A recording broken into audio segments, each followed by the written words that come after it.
مرة يحلقني ها كده.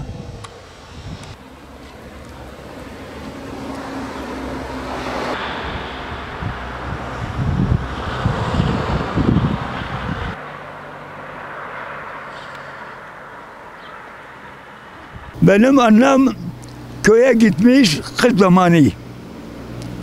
Kıştır öldü yolda. Babam da askerdir. Çanakkale'de. O da işitmiş. O da 2-3 ay kaldı, o da öldü. Ben 7 yaşındaydım. Küçüktür o zaman ben. Küçüktür. Şeyh Abdülgani yanında kaldım. Hizmetkar. Şeyh Abdülgani Ansari milletvekilidir zamanında. Onun yanında bahçeye gidiyorum. Mesela Bakırköy'de, Aynsefer'de, burada onun yanında elinde çalışmışım 5-6 sene. Sonra askere gittim. Askerde 2 sene askerlik yaptım. İstanbul'da, Harbiye'de, merkezde, Taksim'de o taraf. Askerlik yaptım, geldim burada, çalıştım, 2-3 sene kaldım, evlendim. 24 yaşında. 24 yaşında evlendim. Sonra evlendim, benim çocuklarım oldu, 7 çocuğu oldu. 4 kız, 3 oğlan. Şimdi hepsi gittiler. İstanbul'da, Ankara'da, her yerde. Şimdi kızım yanında yatıyorum. Çoğdan öldü. Kaç yaşında oldu? 47 yaşındadır, öyle öldü. Araba basmış yeni yolda. Takside o da basmış asker. Kabala askeri. Ben çalıştım inşaatta.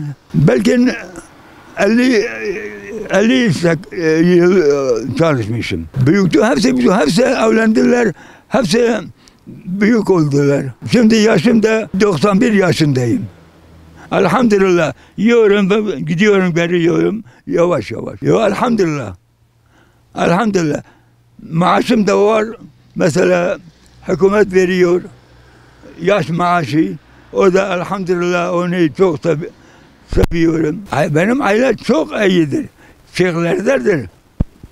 Şeyhlerdedir. Çok iyi adamdır. Onu rahmet etsin. Yok ben tekim. Tek kardeş. Ne kız ne oğlan yoktur. Ben yalanızım. Şeyh Abdülgani yanında şeyhlerde ben şeyhlerde kalkmışım. Benim amcam onun yanında koydu. Büyüdüm. Çalıştım. İnşaatta çalışmışım.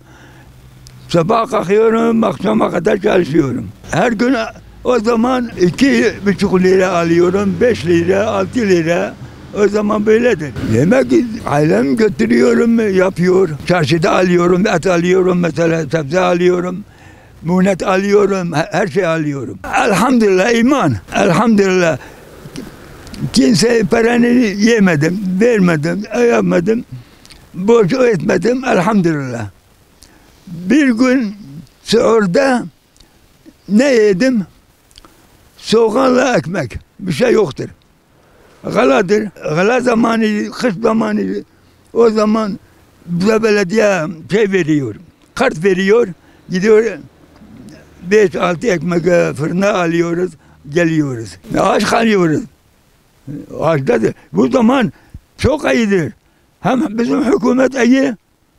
Hem de yemek çok. Ekmek çok. Ekmek atıyorlar sokaklarda ya. Ben toplanıyorum, gidiyorum, kuşlar veriyorum. Hayat bu saattir. İnsan saati nasıldır odur. Hayat odur. İnsanlara Allah ona ıslah etsin bu zaman. Allah ona ıslah etsin. Bu zaman zordur. Kimseye bakmıyorlar. Gençlerim boş ver. Evlenmiyorlar. Ya evlensin. Mesela bir çocuk olsun, onu rahmet etsin, şey etsin. Ne kız evleniyor, ne oğlan evleniyorlar.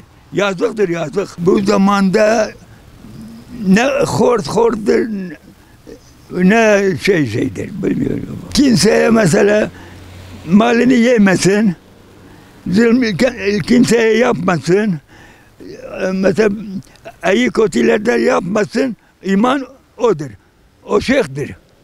Bu zaman böyle yaparsın şeyhtir. Bir Müslüman gerek dikkatli olsun. Haram haramdır, halal halaldir. Bilsin ha. Bilmesin yazıktır ona. O amrını boş gidiyor. Ben elhamdülillah halalle çalışmışım. Kimseye paranı yememişim. Kimseye kavga yapmamışım. Bir kötülük yapmamışım elhamdülillah. Ömrüm de 91 yaşında. Elhamdülillah.